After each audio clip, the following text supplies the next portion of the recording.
Hello everyone! Welcome back ulit dito sa aking channel. At kahapon lang guys, meron akong natanggap na isang laptop. Check natin.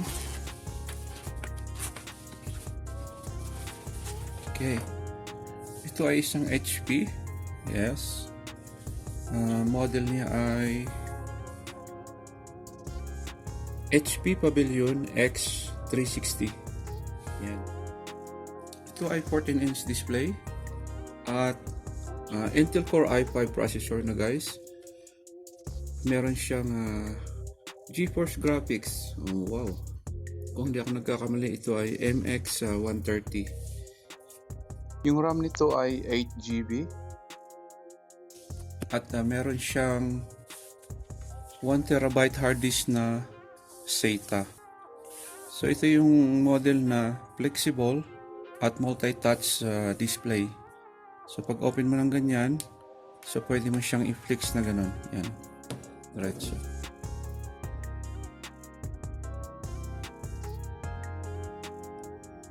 Guys, ang laptop pala na to ay may problema lang sa operating system. So yung kanyang Windows hindi na nagtutuloy. So yung owner nag-decide to upgrade the hard disk to SSD at para ma-installan na rin ng bagong operating system. At meron nang na-purchase na SSD drive. Ito ay 480GB PNY yung kanyang brand. So ito yung ipapalit natin. Okay. So tara, start na natin. Kailangan natin ma-open yung kanyang back panel kasi wala naman siyang quick access. So ito yung screw niya, 1, 2, 3. Okay, 3 lang yung kanyang mga screws. Pero palagay ko meron dito sa ilalim nitong mga rubber footing na to. So check muna natin, remove muna natin, unscrew muna natin tong tatlo. Then check natin to kung merong mga screw din. Okay?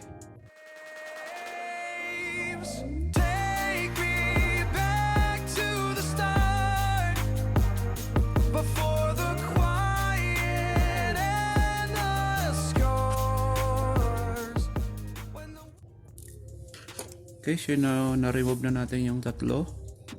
So check natin dito yung kanyang rubber footings kung meron pang mga hidden screw na dapat nating i-remove.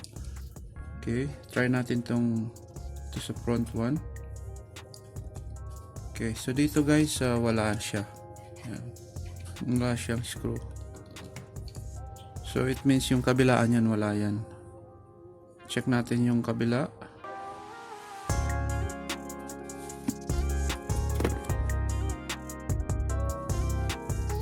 Oh guys, ito meron. Okay, itong side na to meron siya. Yan. Yung kabila, meron din to. Okay. So open din natin tong kabila. Yan guys. So meron pa tayong dalawang additional na i-unscrew natin. When the world fell small and your hands fell warm, take me back to the start, if only for a moment. Okay. So na-remove na natin, na-unscrew na natin lahat. Try natin i-pop up yung kanyang cover. Okay, gamit tayo ng card para mas mabilis natin siya ma-open.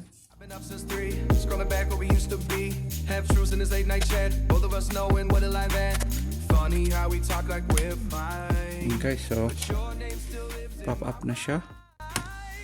Okay, ayan, so na-open na natin. So ito yung kanyang hard disk. Okay, ito yung dapat mapalitan natin. Yan. So ito na lang unahin natin. Tapos linisin din natin yung kanyang cooling fan kasi halos ano na guys, so nag color dusty na siya. So dami ng alikabok. Okay, so unahin muna natin yung hard disk. Remove natin. Parang nakasakit lang yung kanyang hard disk guys. Try natin iangat. Ayan, okay.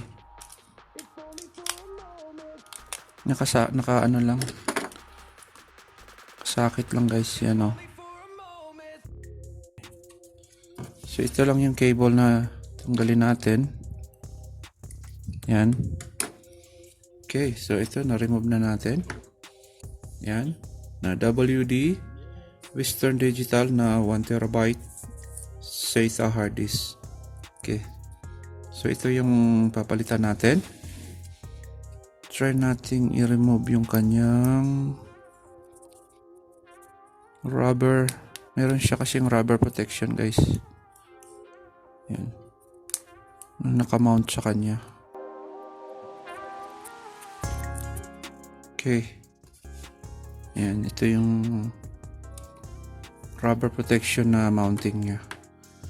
So, next naman natin ay remove natin yung kanyang HDD controller.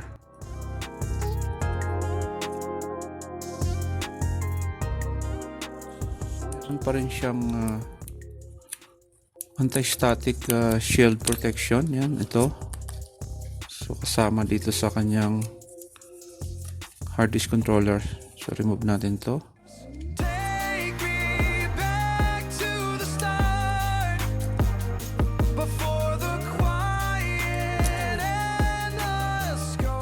Yan, okay. So, na-remove na natin. Okay. So, save natin muna yan. At i-open natin tong kanyang SSD replacement. Okay. PNY solid state drive. 480 GB na capacity. Okay, so dito natin i-install naman yung kanyang hard disk controller. Click natin.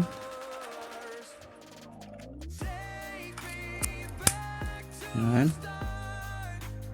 Tapos balik ulit natin yung kanyang shield protection, anti-static shield protection. Okay, tapos ito yung kanyang rubber protection. Okay.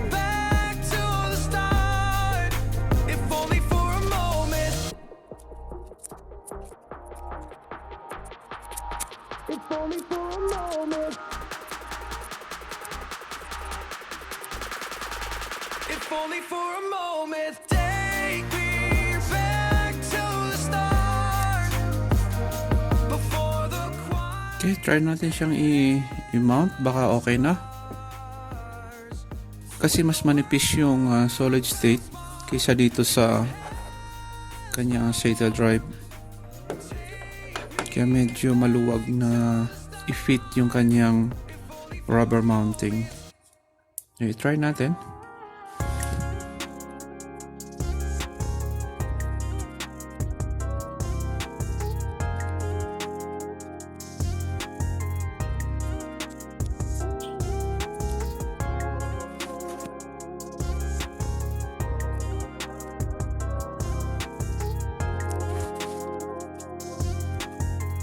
Yan, medyo okay na.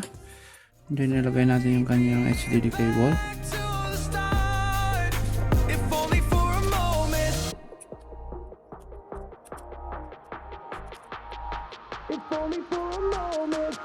Yan. Okay, so install na natin guys. So balik na natin yung kanyang cover. Yan. Pero clean ko muna itong kanyang cooling fan para guminhawa yung kanyang airflow at maging okay yung kanyang cooling system. Okay.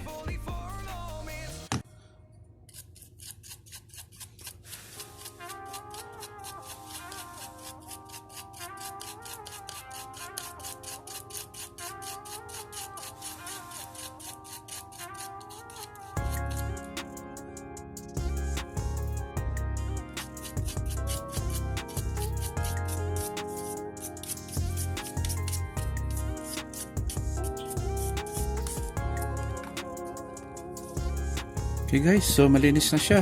Maganda na yung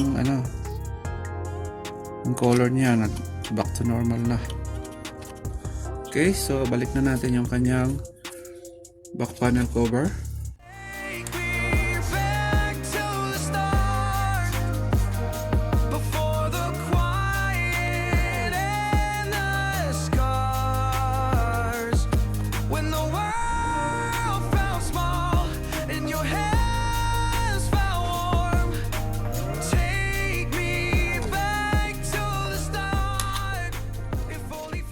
Screw na natin.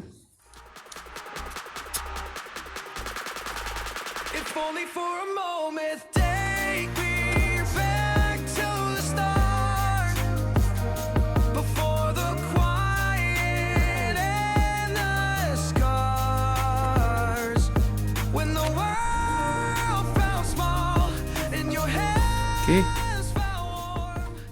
balik na natin yung kanyang rubber coating.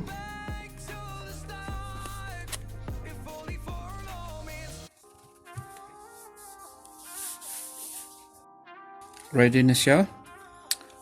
Installan ko lang muna ng operating system to, Windows 10 Pro, at yung kanyang mga applications, and then check natin later pag mag-okay na lahat. 2 hours later.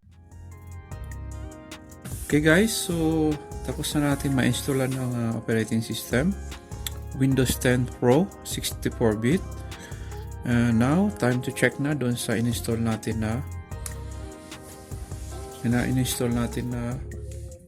SSD drive.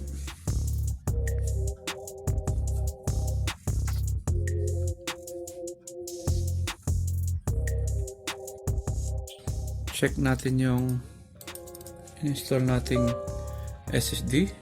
So ito guys, PNY 480 GB. So working good na siya. Itong kanyang yung kanyang old hard drive na 1TB, working good pa naman. So gawin na lang natin external yon para magiging backup niya. Okay na to guys, 100% na working. Ganda ng keyboard, meron siyang backlit. Yan.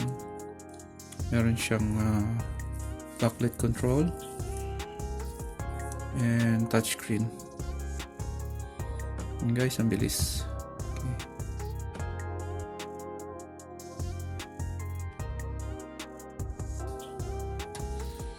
Doon sa may mga gantong model na gustong magpalit ng hard disk, gusto mag-upgrade, watch nyo lang ang video na to para may guide kayo kung paano nyo i-upgrade ang inyong HP Pavilion X360 laptop.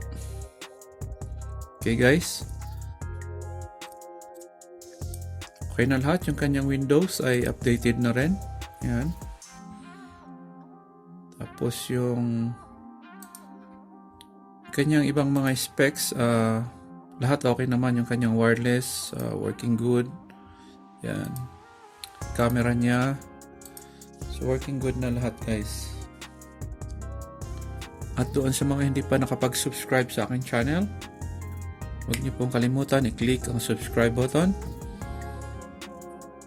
at hit nyo ang notification bell para lagi kayong updated sa mga video pa na aking i-upload.